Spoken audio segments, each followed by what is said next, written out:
il fatto di porre le persone, termine quarantena un po' esagerato, nel senso mettere le persone 14 giorni in isolamento a casa, domiciliare, 14 giorni le persone, quindi i ragazzini, far misurare loro la febbre a casa e poi comunicarla come da protocollo chiaramente al servizio di igiene pubblica, al Dipartimento di Igiene Pubblica, credo che sia importante perché così andiamo sostanzialmente a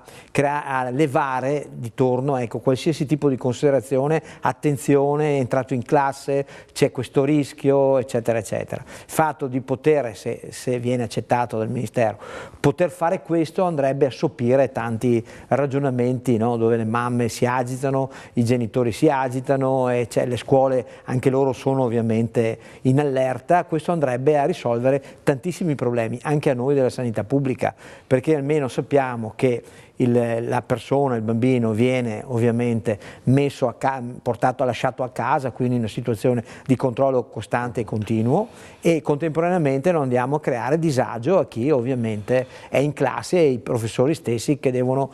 come minimo gestire una situazione di questo tipo. Non per tutti i bambini che sono magari cinesi e rientrano in Italia dopo il Capodanno cinese, perché vengono a scuola qui, vivono qui,